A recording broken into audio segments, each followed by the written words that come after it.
Welcome to the Impatient Entrepreneur Podcast, a show where we hear from entrepreneurs and business owners who are chomping at the bit to make their mark on the world. I'm your host, Lauren Quidar-Cockrell. Now, let's hurry up and get to the good stuff. Welcome back, everyone. Today, we are going to visit with Rebekah Scott, who is funneling her impatient entrepreneurial spirit in a number of beautiful ways. I can't wait for you to hear her stories, including perhaps one about a cow. Rebekah, welcome to the show.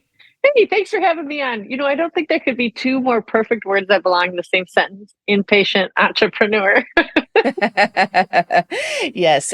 So tell us, how does that show up for you? I know you've got a number of different businesses and things that take up a lot of your time. So tell us a little bit about yourself.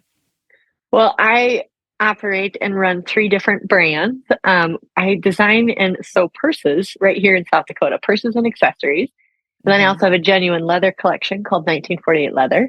And then everyone kept asking me, how are you sewing all of these purses, which we sew a lot of them. I have a team of 20 helping me. And then raising my 4 kids. And then we also farm and ranch, and people kept asking how. So then I started my 3rd brand, which is a podcast called The Encourager, to help encourage women to do both work and home life well. So that's how all of them were born.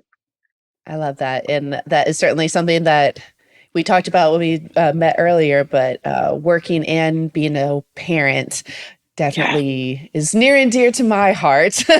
As an ambitious person, an impatient person, an entrepreneur, wife, mother, all those good things. And all those things are true all at the same time.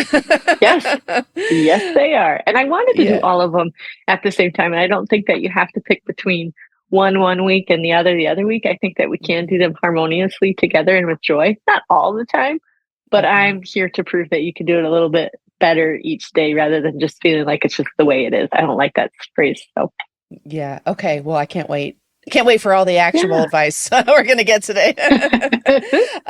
So we've sort of answered this question, but I have to ask officially, Rebekah, are you an impatient entrepreneur? Oh my gosh. Yes. Since I was little, like just as impatient as it gets. I always joke that I think it's because, you know how they say people have 3 different things, or they have 2 different of the 3, especially when you're an entrepreneur. You're a dreamer, a builder, or a shipper. But you're usually about 2 of those. And so you hire the one that you're not. And I am definitely a dreamer, like all the time, right? I'm the one with the idea notebook. And I'm like, yeah, let's try this. But I'm the shipper. I skip the building phase and I jump right to the let's execute this. And so I've hired more people to do the building thing. But I think that's the impatient part about me is can't we reduce the steps of the building phase and just get to putting it in people's hands? So yes, I am a very impatient entrepreneur. A couple of follow-up questions, but I wanted to, so we were just on a call with a client earlier today, and we're discussing the tension that lives between being a bit of a perfectionist at times, or at least a recovering perfectionist, as well as just the impatience to get something out the door and just, to go ugly early. It's like, that's sometimes you just got to go, you got to ship it and then iterate and build that airplane as we fly it. Yes. It's so funny you said that, because seriously, yesterday was Tuesday. I just recorded a podcast about 3 permissions, and the first one is do it at 80%. Yep. I'm looking at going, oh my gosh, that's because I'm impatient. So I'm even advising people, just stop getting it to 100%. If you're not embarrassed by the first release, you waited too long. So that's good. I love that. Get it out there. Yeah. I like that. And it gives you that permission to it's okay. Yeah. And I tell people about startups all the time that they are supposed to change. You're not supposed to look day 500 what you looked like on day 1. Like, that is just a very natural growth and maturation process. Yes. In fact, the 3rd permission I give in that podcast is to only plan out 3 to 5 years. Don't do that 10-year projecting, because first of all, it's mostly false and it feels fake. So it just feels icky. And that's part of the impatient part too. I'm like, well, I could do 3 years out. I think I can think 3 years out. At 80%. Yep. And did you have any little baby businesses when you were a little girl? Were you that always a part of you? For sure. Yeah, I was selling Joker hats on the playground. It's like a theme back there where they're like made from fleece. So I sewed a bunch of those and sold them on the playground at like 4th grade. Okay. And then quickly was able to do the math that the fabric cost $7 a yard and I was selling them for 5. So Hmm. thankfully I did go, wait a minute, that doesn't make quite sense. Yeah. And then I tried to sell boxers. Do you remember that like boxer shorts for a time were cool for girls to wear to like sport practice and stuff? It was a Yes. brief moment in time, and please nobody, if you're laughing out loud, we get it, right? And I I saw wanted on to sew a Instagram bunch that of I think it's coming back. I'm like, no, no. I will die laughing. So I made a bunch of them for my girlfriends. I was like, Mom, I'm going to sell these. She's like, she drew the line. She's like, nope, I will not let you get paid to make underwear. Like, what? So yes, I always had little baby, even like my degree was actually in radio. And when I was working in radio in college, I was looking around and like, this place needs to be cleaned. So I asked them like, hey, can you pay me to clean the place? They're like, yep. So then Oh, I was a wow. janitor. And then I saw that they needed a new paint job. So I was like, hey, can you pay me to paint this place? So Okay. I don't know that those were businesses, but I was always thinking like, what else could I do here? You are hustling. You have always been a Yeah. hustler. Hmm. True. True story. I love it. So is there anything in particular that you're impatient about right now? Are you coming up with any new businesses? Are you releasing the book? Or any new products or service lines? Like what's getting you fired up right now? Well, it's getting me fired up right now for sales. And so this is like a little bit vulnerable to admit, but I don't think we talk about the Hmm. middle enough. Hmm. I'm impatient for sales for new customers. So I'm trying Hmm. out my current model is that I travel to a lot of art shows or like craft shows in the area. And Hmm. even quite far out, but I'm narrowing those down because my family is getting bigger and more involved. So I've got a senior Mm. next year, Oh my I've got a gosh. seventh grader, and I was going to miss this first football game out. And I was like, I'm not doing that. So I Hmm. canceled a show. And then I thought, okay, well, I'm impatient about figuring out where are those sales going to come from? Because those are thankfully a big chunk of my model, if you will. So I'm thinking through like, all right, do I spend the money that I would have spent on a booth? Do I go ahead and spend that on some advertising dollars? Do I spend it on a Hmm. new app? Do I spend it on influencers? So that's just like being super honest right now. I'm Yeah. figuring out the sales avenue to start replacing shows, which my online website is beautiful, but there is a Hmm. factor of wanting to touch and feel. So how Hmm. can I record video that much better or go Hmm. live that many more times to really show them the quality of our handcrafted stuff?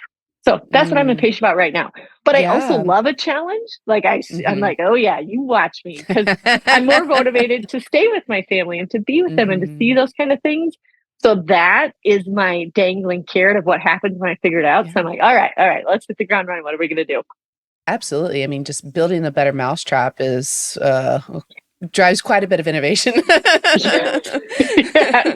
But I do feel like a lot of businesses, particularly in the business to consumer realm right now, I just had a customer client call yesterday where it's kind of like what are we going to do right now to get folks, it's a brick and mortar situation, but the same old isn't cutting it. How are we going to Yes. innovate to drive sales and keep the lights on and all that? Mm-hmm. And so I think first of all, kudos to you for doing that. And to and not necessarily wait for it to be an issue. Like you're ahead of it. Right. You're making a choice. Like Mm-hmm.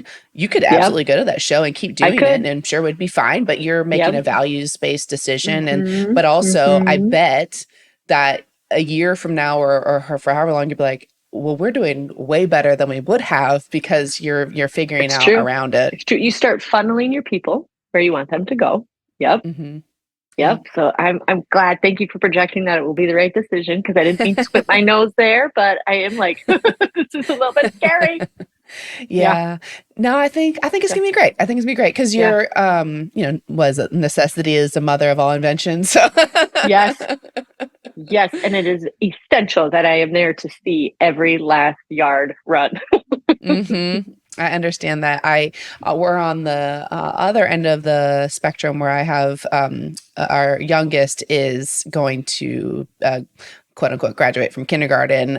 We're recording this in May, so we're Oh, finishing up our kindergarten year, and I've been very driven to not miss a thing for okay. his experience this year. Go to as much as possible Sure. Sure. because that you don't get that back. That's once it's No, gone, it's gone. It's it's so so true. ephemeral.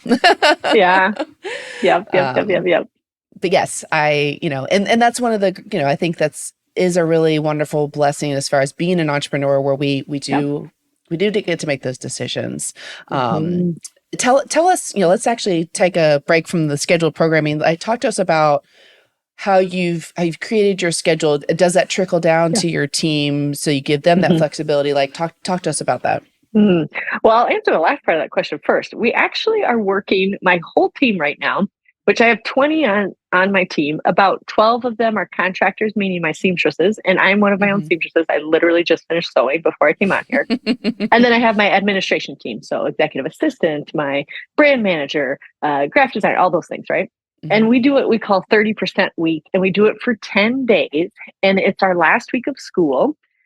For everybody, we've got a couple different schools in there, but anyways, we kind of pick the general area where the kids will be getting Mm-hmm. out of school, and I allow them to work at just 30% so that we can like dive into our home life, kind of figure out what the summer schedule is going to look like, Mm-hmm. work through all the ups and downs and emotions of like unloading our backpacks and blah blah blah blah blah, Mm-hmm. so that we have that 10 days to kind of find our groove with home life. And then I let them start working at 100% again. And we practice this is our third time practicing it, and we just come back so much more refreshed and re-energized when Yeah. we concentrate on that transition, because that transition is rocky. We do it at Christmas time too. Yep. So from like Christmas Day until whatever 10 days from that is, never do math live on a podcast. Yeah. That's where we take that little 30% break. So that's one way that I offer it to my team. And that's been a really smart move. Not everybody can do it, but we can, and we love it. I that resonates a lot. Well, first of all, I'm hearing everyone call May member, because it feels like December a lot. It's atrocious. I mean, yeah. And it feels like it's 42 days long. Yes. and I just, it feels like the water is all the way up to my hairline. And just, if you try to add one more thing, I will die. Yep. It's already above my ears. I'm already treading. Yes, totally. It's like, I cannot process what you're saying to me right now. I'm sure you said it. I just don't know that I retained it. Yeah. Yeah, exactly. So I guess what I would say is I just work really diligently, and my podcast is about combining both home and work life, and doing so with joy.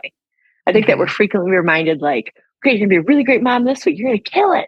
And then next week, you're going to be a really good work person. And that doesn't work. You can only do that for so long before one system, whether it's your work or your family, is screaming for a break. Like, it just doesn't work like that.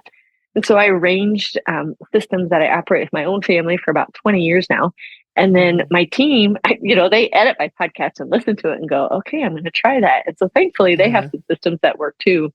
And I really believe, anyone that's listening here have these top 5 things that we work within. And it's your me system, how you take care of yourself. It's your food system, answering the question, what's for supper? Like, how do you do all the Until food, I right? die. Yep. Yeah. Oh my gosh. Yes. Then there's a family system. That's like, what is the legacy that you're living, and what's the legacy you want to leave behind? Do those two come together? Are they a little bit incongruent? And then also your work system. We have to work. So that's just answering the questions, who, what, when, where, and why. And then your home system. Like, okay, well, how are we going to do the laundry? How are we going to do the cleaning? And I think everybody, whether you have married or kids or none of those, or you're an entrepreneur or you work in a building, those are 5 things that all of us can relate to. Those are 5 like big pillars, if you will. And so what I always tell people to do is like kind of look at those. If one feels really hairy and really chaotic, just isolate that one system and go, okay, what are the tiny changes that I can make within this? And sometimes it's not that system, it's the one most adjacent to it. Oh, yeah. So sometimes you find out it's just because mommy's really burnt out, that the family is not having a good time. It's because mommy is really angry. So let's take a break and fill your tank up. Maybe that's therapy. Maybe it's just a walk, what's actually going on. But when you can zoom out and look down at the systems and go, oh my gosh, it's my work system. I thought I was only working 40 hours, but when I actually looked at it, I'm working 70 hours. Oof, so no wonder everything feels like just so much. It's just a matter of getting honest with yourself, zooming out and looking at those and going, which one is the most broke here? Yeah. Great. And so you've been doing this for 20 years. What was there a precipitating moment where you're like, this isn't working? Yes, I actually do get to have that story. You know how someone like, oh, it just developed and then the rest is history. No, I had a very defining moment, and I can still recall it to this day. I was packing up for an art show that I do, and I was running in and out of the house, and this is like the phone is going off. The the car is beeping, when you have the door open for too long, Yes. all the doors are open, and we farm and ranch. So there's like flies coming in, the phone's going off, blah, blah, Yes. blah. And my son was 18 months old and my business was 18 months old. Mm-hmm. And he was asking for a snack and he kept tugging on my sweater as I would like walk by. And I was like, just a minute, buddy, just a minute. Until like the third time. And then I Mm-hmm. lost it on him. I was just like, stop. And then he was welling up because he's like, I don't understand why mom is Yeah. overreacting. Mm-hmm. And I just caught myself going, oh, I can't do this. I don't want to do this. But I didn't get the message like, I'm going to have to quit because I need to get this toddler a snack in this moment. That's what this moment means. The message that I got was like, how do I do both? I still want to create. I still want to go to the show, but I can't do that to this kid. That was not what I wanted. I wanted freedom when I became an entrepreneur. And so I actually did cancel that show for that weekend because that was the right thing to do then.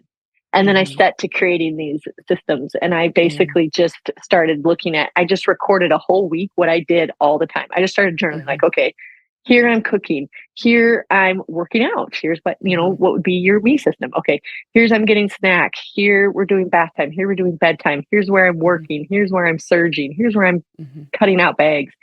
And then I realized as I started highlighting, those were when the themes came up. I was like, oh, here's where I'm working. Here's where I'm doing home stuff. Here's where I'm doing family stuff. Here's where I'm taking care of myself. And then within those, because of that zoom out and looking at that journal, then I started really getting good at the systems and attacking one at a time and going, okay, this one needs to be better. How can I tweak it here and there? And so that's how they were born, is from that one moment of going, I want to do both. I think it's possible. I want to do both. Love it. Love it. And your husband, has he been a willing participant in the system approach? He is, because he knows it causes me so much less stress. And then he can also look objectively and kindly tell me like, hey, I think it's because you are overreacting a little bit. And I think you've been working more hours than you're being honest. So he can also be kind about like, or he will say, I think we need to take a look at our food system, which is polite way of saying like, can you cook more? But don't worry, he's very kind, because I'm sure he's very nervous about like, can I not have spaghetti for the third time? Bologna is not doing it for me today.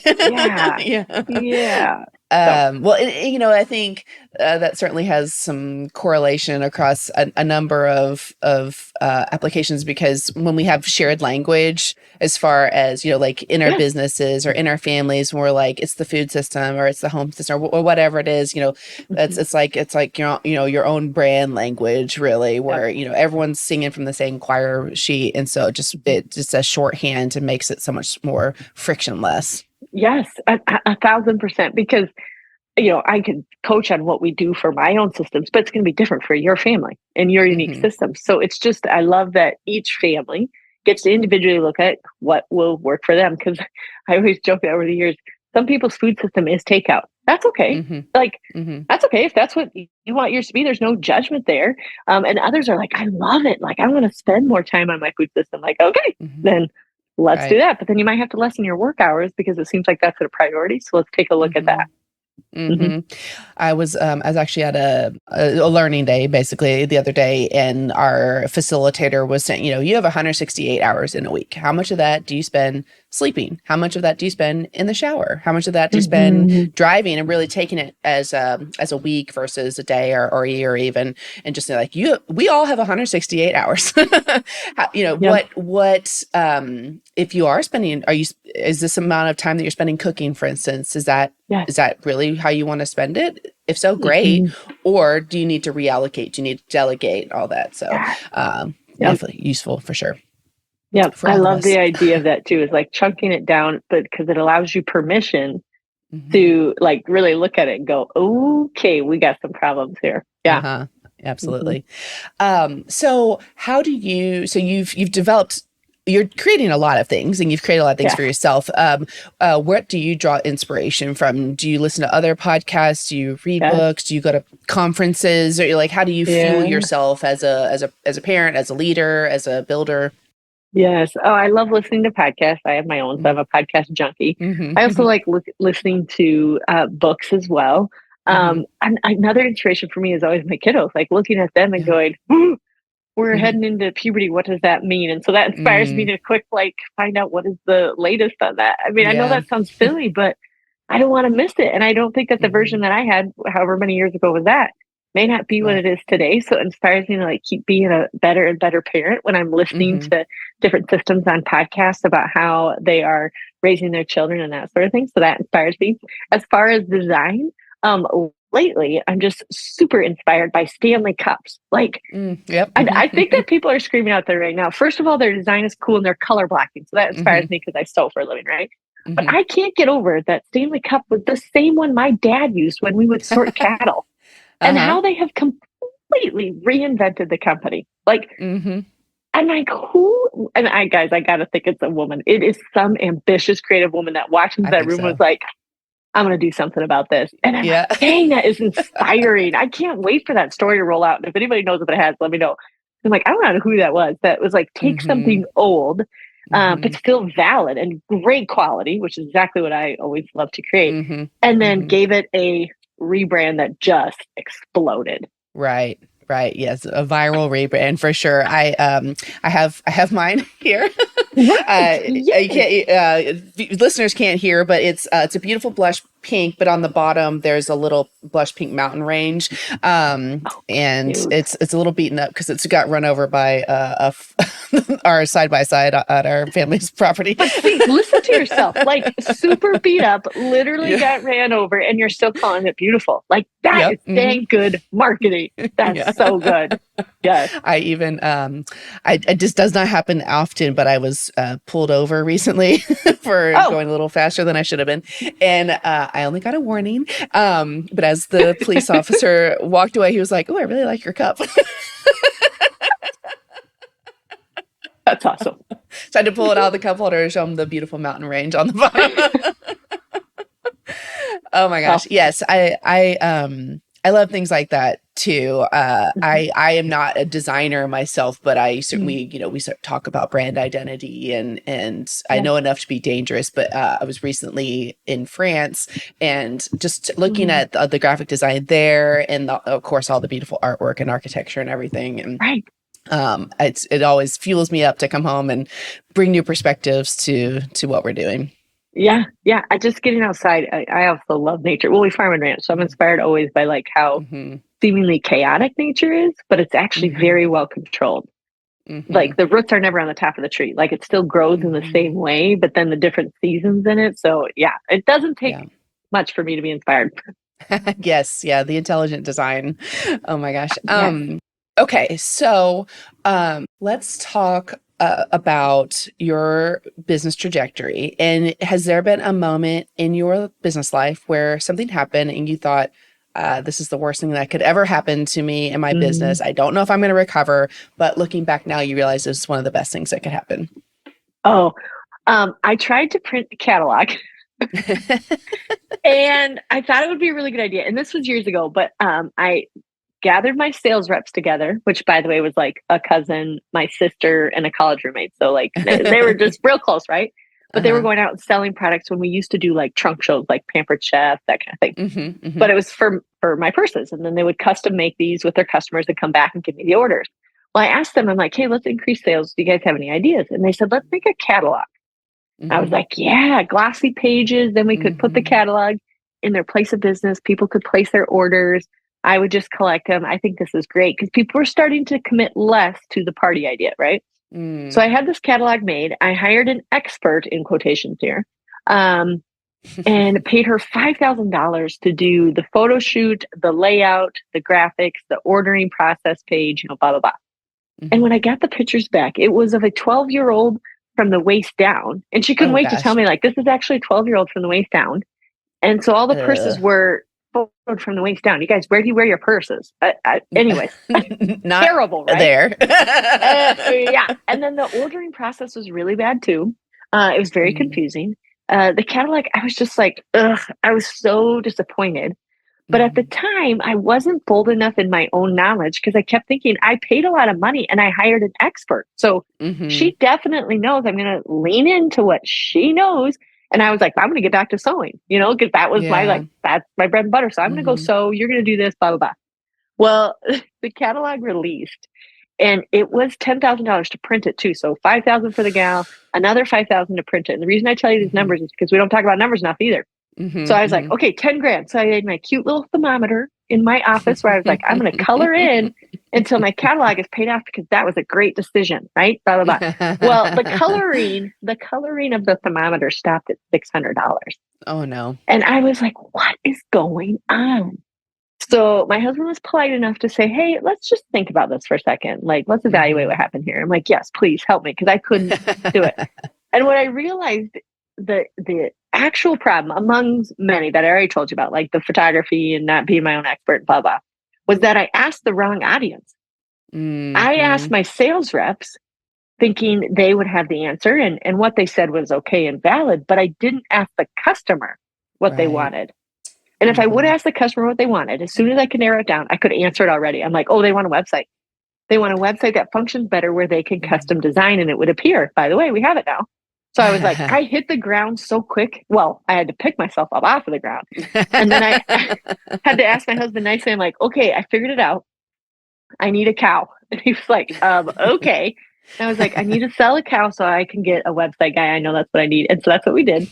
And I started the website, and I paid that website off in 6 months' time because that's what the customer wanted.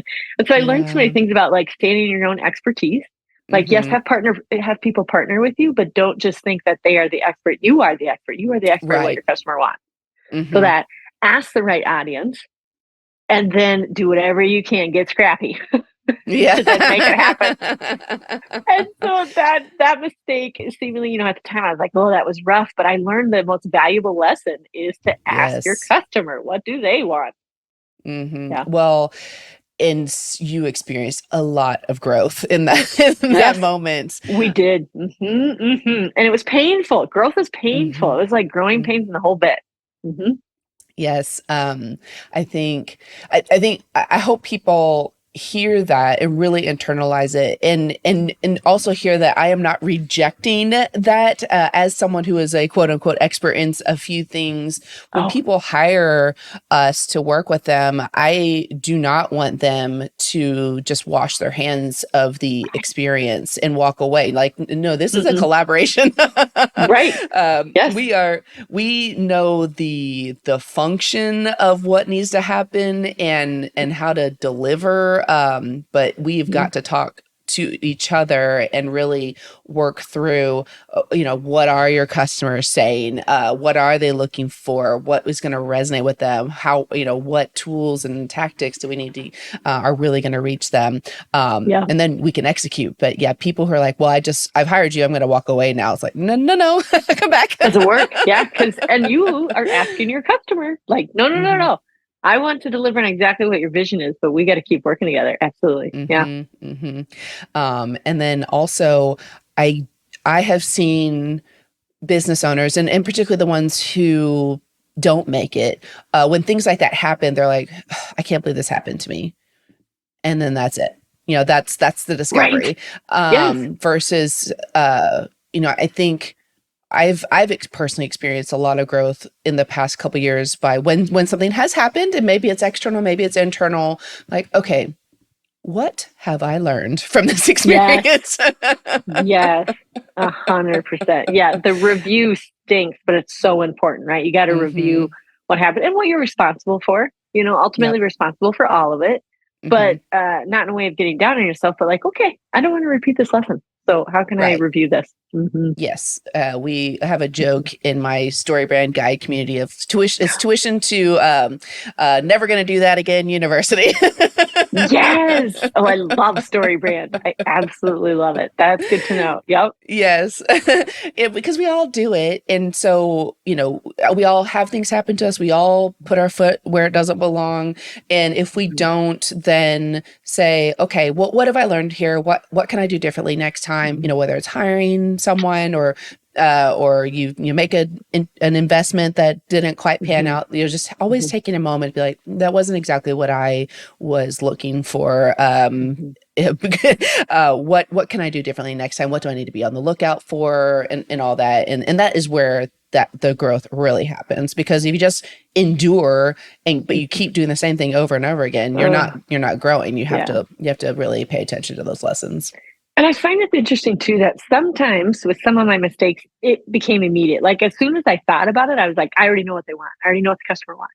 But then Mm-hmm. there's been other experiences where I was like, probably my impatientness. I'm like, okay, good. Now I know it takes me 2 days to review it and then I can figure it out real quick. Then there's been other ones that have taken months for me to figure out, like, where did this pivot to the wrong area? And so Mm-hmm. permission that Mm-hmm. it won't always be just a simple review. Sometimes it's going to take months to unpack it. But Yeah. also, if you're reviewing during the process, that helps a little bit too. Mm-hmm. Mm-hmm. I know there's certainly some folks out there who say like before you make a decision, Hmm. do a pre postmortem. Yes. Like imagine play it all the way out before you pull the Hmm. trigger, True. metaphorically, to see, okay, if this goes wrong, how is it going to go? How could it go wrong? Yep. I, Yep. I I say that with some caution because I think you can really outthink yourself and not move Yeah. forward. But that is Hmm. another way to, like, if you're kind of on the fence about something, like, well, let me just do a pro and con it, but like think about it 6 months hence, like how, like if it goes great, what is that going to look like? But if it goes poorly, where are the places where it could go off the rails? Yeah, absolutely. And I have been having this theme over the last probably 18 months is choose plan B. Mm. Hmm. Because of my impatientness, I'm always Hmm. like, plan A, that one, we're going for it, we're doing it. Because I got to sell livestock, I'm doing it, doing it. And I've been trying to remind myself, wait. At least ask what plan B is or what option B is before I go for option A. You guys, I Mm. still almost always do the option A, but it allows Hmm. my own like impatientness to just take a break and go, is there an option B? Can you just tell me what that one looks like and how it'd be Mm. different than A? And because sometimes A is just a bigger fall. If it Hmm. was a Hmm. mistake, and B is less of a fall or a hit, if you will. That's great advice. So we touched on baby Rebecca a little bit ago, but let's go back there for a moment. Yep. Was there a personality trait of yours growing up where people criticized you for it, that made you feel like it was a Mm, weakness, but now as an adult, as a leader, as a visionary, you realize it's actually your superpower? yes. Cheerleading. I am I am not a cheerleader, believe it or not. I did all the sports, but I was not a cheerleader. I was an athlete, but like on the Hmm. volleyball floor, I was just like chipping away, like, oh, we got Hmm. this, we got this, we got this. And they'd be like, okay, back up, please. Take a breather. And so sometimes it would come off as annoying, or it didn't matter what my siblings said to me or my friends. If they knew, if they had the tiniest dream or idea, I'd be like, hey, let's put legs to this. And so, I mean, as obnoxious as it was and the antics that we got into or mischief that we got into, it was mostly because I was leading it. Because I was like, wait, I know how we could do this. And so sometimes, it depending on the age, right, in the combination, those were like not very well received. But what I Mhm. realize now is my podcast is literally called The Encourager. Mm. It's my biggest strength because I can see Mhm. steps of dreams or ideas or projects when they themselves are stuck in one area. I'm like, let's just 1%. Let's just take the teeny tiny next step. And so it's a skill now, but it wasn't then, or at least people didn't perceive it as one. It was unpolished. There we go. It was unpolished. It Yes. was in his beta version or alpha version. Yeah. Yes. Both probably. So as we get close to wrapping up here, what's a piece of advice you can give our listeners so that they can take and make their lives and businesses stronger and better? I would say I have two things. I think I'm gonna choose this one based on our conversation today. I would encourage you to time everything. Mm. And I think it's very common, whether you're male or female, mom or dad or not, you get very overwhelmed with the amount of things that need to be done. And half Mhm. of that overwhelm is because you don't know how long it will take. And Mm. because of Mhm. the unknown of how long something will take, you end up scrolling your phone for like 10, Yep. 15 minutes rather than doing that tiny task, whether that was like checking your Slack messages or email or unloading the dishwasher or changing a load of laundry. Mhm. That 10 to 15 to 20 minutes gets way abused if you haven't timed Mhm. things. So I encourage you just to time how long things take, whether you want to make it really official and write it down or just like mental note, like, I have no idea. The laundry only took me 35 minutes to fold, but I Mhm. complain like it's going to take me 3 hours. And Yep. so timing, you guys, that's going on my tombstone. My whole family jokes about it all the time. And even my team, my staff will be like, Becca, do you know how long MPC meeting takes? And I'll be like, yep, it takes 2 hours. They're like, how do you know that? Like, because I timed it so that I can block better. And I know that I'm being like respectful of everyone's time. If they have a new idea, I'm like, I love that new idea, but we got to move that because that idea typically will take about 30 minutes to flesh it out. And so time, everything. Yes, that's great advice. And I think there's a common saying, it's like people overestimate what they can do in a day and underestimate what they can do in a year. And I think that particularly with our, our devices in our hands, there's so much slippage that happens just because, we're like, oh, well, it's however much time till something starts. So I'll just, instead of doing something that needs to be done, I will scroll. Yep. We're all guilty of it. Yep. Totally. Yes. Great advice. Thank you. Okay. So where can people find you?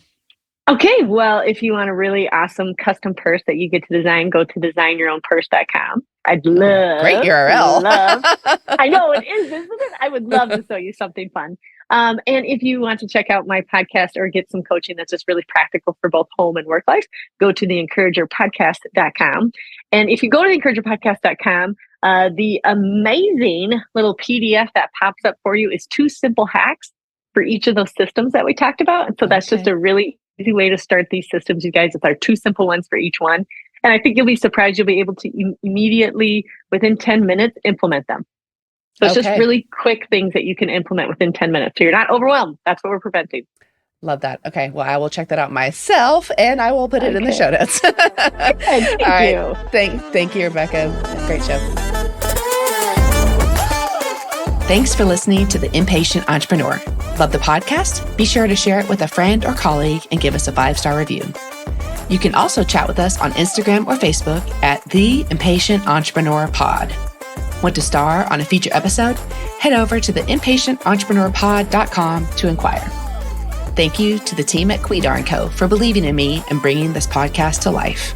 And thank you to Carson Childers for mixing and editing this episode. I can't wait to see you next time.